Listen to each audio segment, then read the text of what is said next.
এই ছেলে, এই ছেলে এদিকে আসে বসো। এই চলো চলো, এই ভলান্টিয়ার কই? এই ডান পাশে দাঁড়িয়ে আছে কেন লোকজন?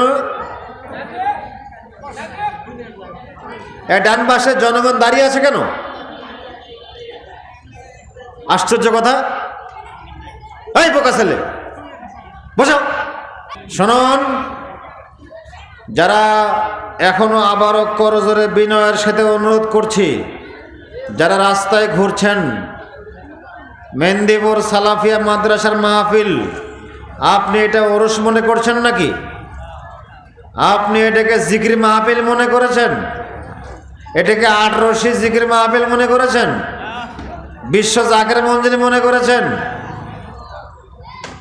সময় উপস্থিত হয়ে প্রোগ্রামকে সাফল্যমণ্ডিত করার তৌফিক দান করলেন সে আল্লাহ সুবহানাহু ওয়া তাআলার দেয়া জবান খুলে বলে আলহামদুলিল্লাহ। দরুদ এবং সালাম বর্ষিত হোক আমাদের নবী মুহাম্মদুর রাসূলুল্লাহ, সকলে বলি সাল্লাল্লাহু আলাইহি ওয়াসাল্লাম। সম্মানিত সুধী মণ্ডলী, আজকের মাহফিলে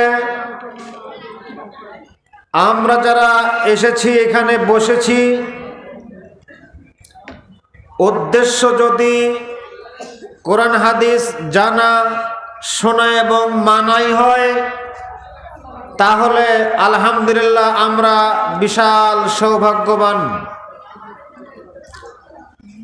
আর যদি উদ্দেশ্য এরকম হয়,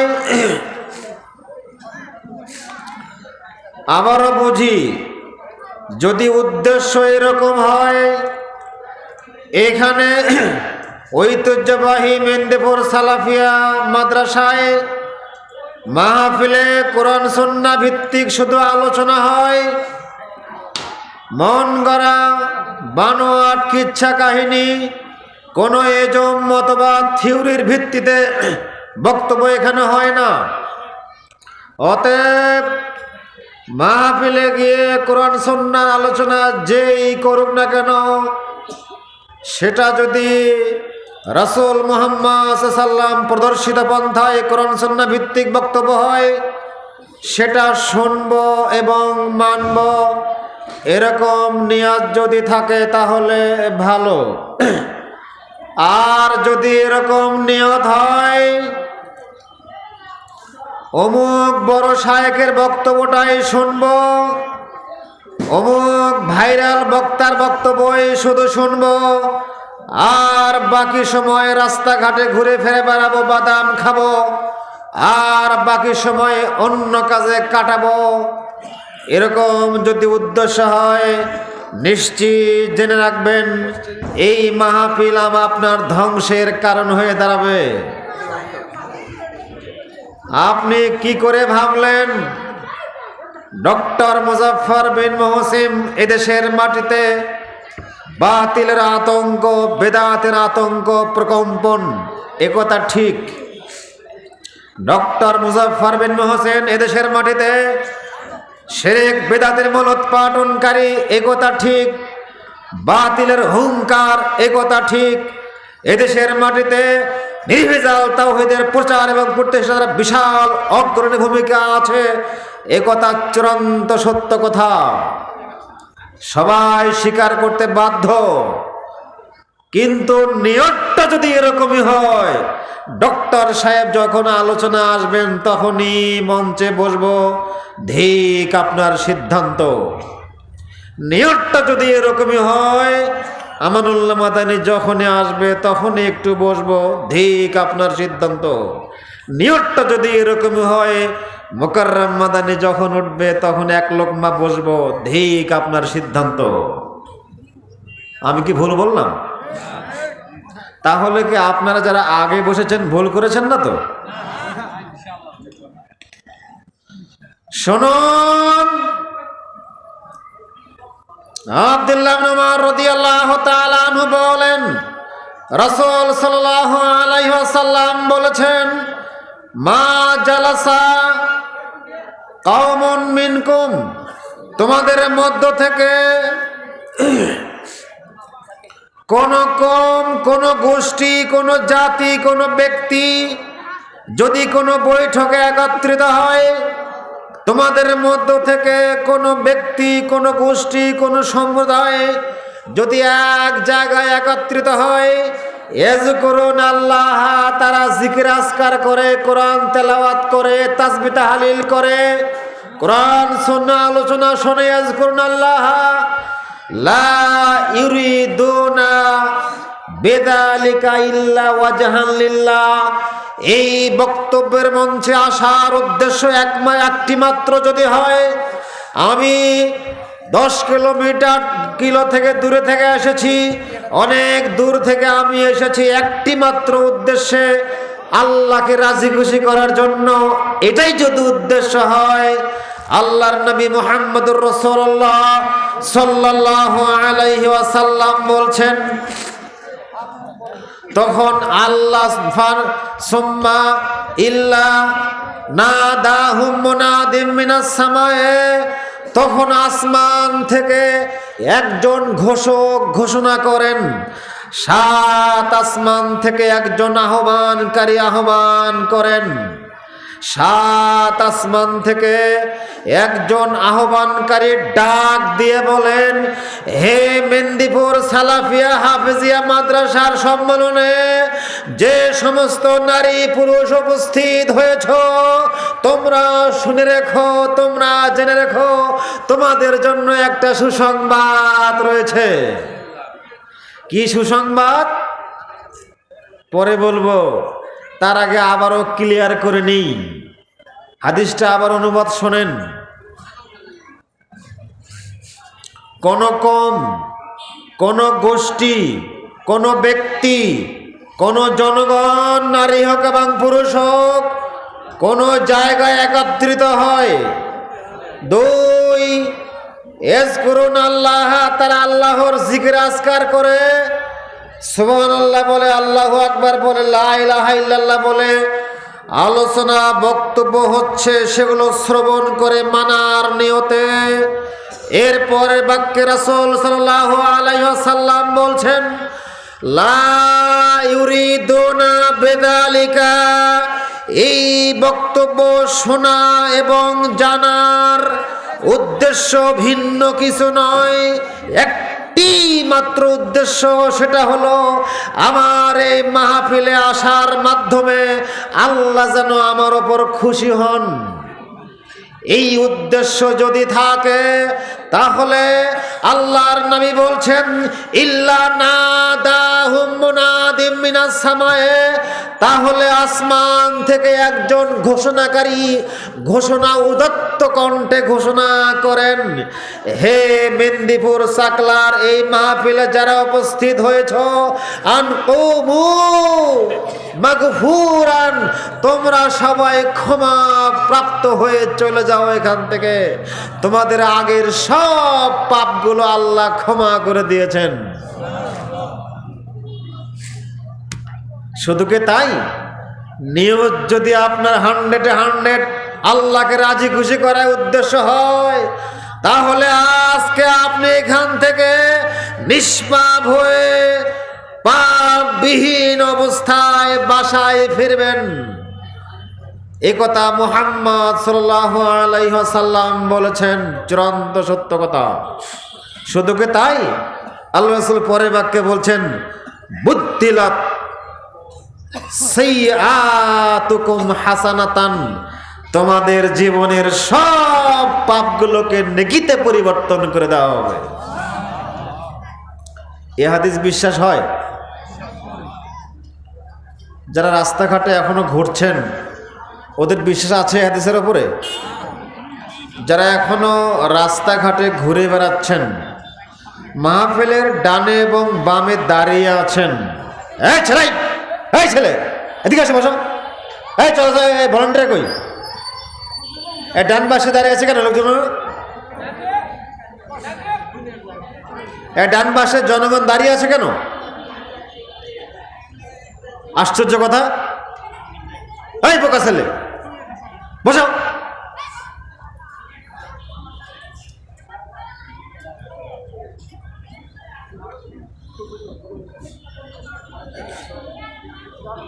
শুনুন, যারা এখনো আবারও করজোরে বিনয়ের সাথে অনুরোধ করছি, যারা রাস্তায় ঘুরছেন, মেহেন্দিপুর সালাফিয়া মাদ্রাসার মাহফিল, আপনি এটা ওরস মনে করছেন নাকি? আপনি এটাকে জিকির মাহফিল মনে করেছেন? এটাকে 8 জিকির মাহফিল মনে করেছেন? বিশ্ব জাকের মঞ্জিল মনে করেছেন? বিশ্ব জাকের মঞ্জিলে তো মাইক ব্যবহার করা হয় না, হয় যে মাইক ব্যবহার করা হয় না, সালাতে মাইক নাই, কে ইমাম কে মুয়াজ্জিন ধুলায় অন্ধকার। এটাকে ওই মাহফিল মনে করেছেন? এটাকে টঙ্গির মাঠ মনে করেছেন নাকি? আপনি ইচ্ছা মতো রাস্তাঘাটে ঘুরবেন আর বাদাম খাবেন আর মাহফিলকে কলঙ্কিত করবেন? অসম্ভব। দিনী ভাই বোন যারা যেখানে দাঁড়িয়ে আছেন, চলাচল করছেন, বিনীত অনুরোধ থাকলো মাহফিলের পক্ষ থেকে আপনি এখন মাহফিলে বসে পড়ুন। আল্লাহ আপনাকে এই হাদিসের প্রতি আমল করার তৌফিক দান করুন, আমিন। সম্মানিত দিনী ভাই বোন, আমরা এমন একটি সময়ে অত্র মাহফিল করতে যাচ্ছি, বর্তমানে এমন একটি সময় আমাদের ওপর দিয়ে পার হচ্ছে, বর্তমানে এমন একটি সময় আমাদের ওপর দিয়ে পার হচ্ছে যে সময়ে সঠিক ইসলাম, পিওর ইসলাম চেনা আসলে কঠিন। যে সময়ে সঠিক ইসলাম, পিওর ইসলাম আসলে চেনা কঠিন, জানা কঠিন, মানাও কঠিন। যে সময়ের ব্যাপারে মুহাম্মদুর রাসূলুল্লাহ সাল্লাল্লাহু আলাইহি ওয়াসাল্লাম বলেছেন, যে সময়ের ব্যাপারে মুহাম্মদুর রাসূলুল্লাহ সাল্লাল্লাহু আলাইহি ওয়াসাল্লাম বলেছেন, হে জনগণ, তোমাদের নিকটে এমন একটি সময় চলে আসবে, ইউসবিহুল মুমিনু কাফিরান ওয়া ইউমসিল মুমিনু ইউসবিহুল কাফিরু মুমিনান, ইউসবিহুল মুমিনু কাফিরান ওয়া ইউমসি মুমিনান। রাসূল সাল্লাল্লাহু আলাইহি ওয়াসাল্লাম বলছেন, এমন একটি সময় তোমাদের নিকটে পার হবে অচিরেই, যে সময়ে মানুষেরা সকালবেলা মুমিন থাকবে, সন্ধ্যায় কাফের হয়ে যাবে। সকালে মুমিন, সন্ধ্যায় কাফের, সন্ধ্যায় কাফের, সকালে মুমিন।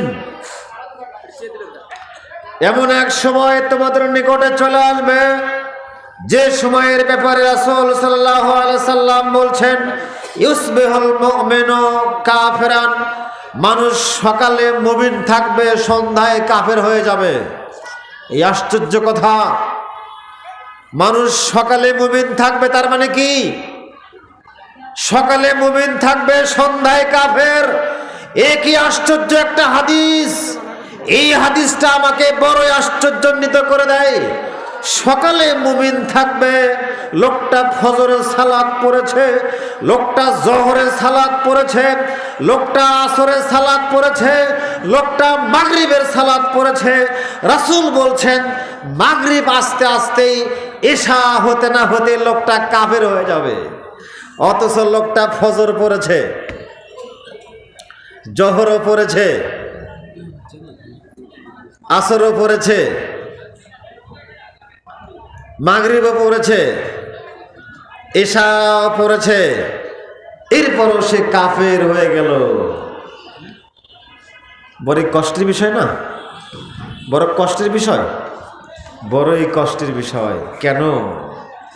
এর কারণ কি? সূরা বাকারা খুলুন, আয়াত নম্বর 120।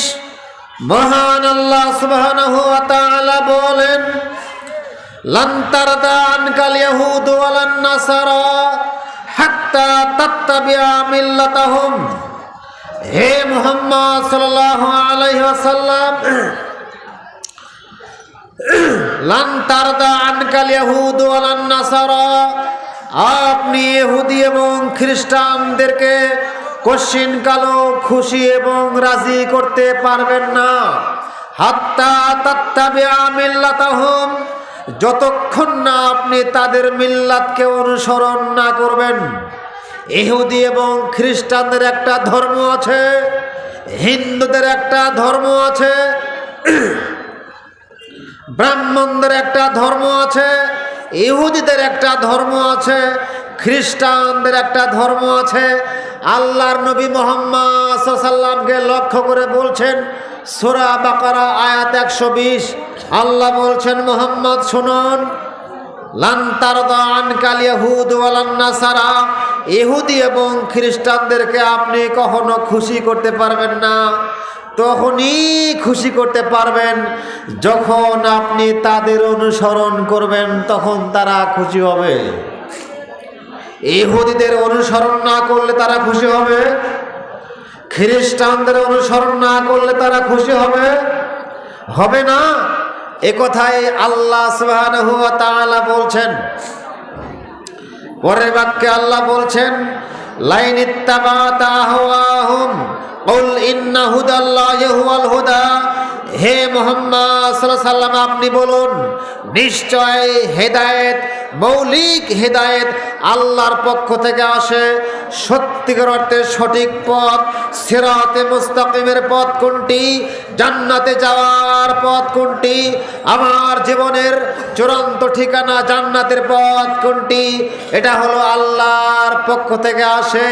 কোনো মন গড়া মতবাদ, থিওরি, ইজম, এগুলোর মাধ্যমে চূড়ান্ত সিরাতে মুস্তাকিমের পথ চেনা যায় না।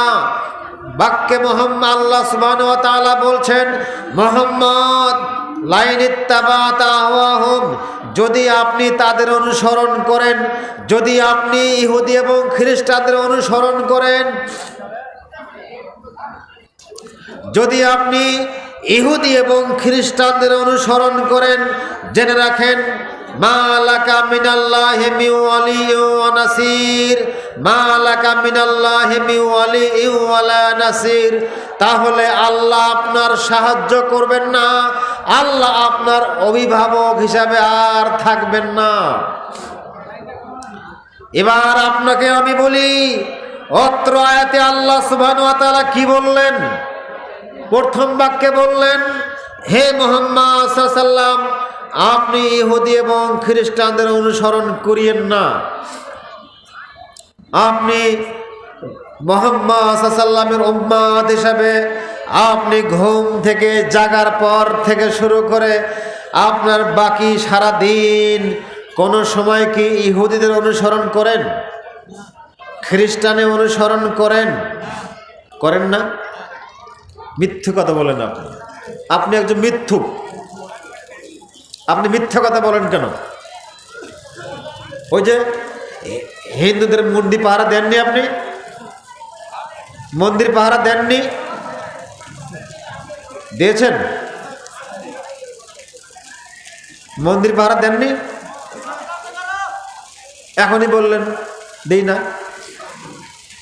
মন্দির পাহারা না দিলে সমর্থন কমে যাবে, ভোট কমে যাবে, দাদা অসন্তুষ্ট হবে, বড় দাদা অসন্তুষ্ট হবে, ক্ষমতার মসনদ হারিয়ে যাওয়ার সম্ভাবনা আছে।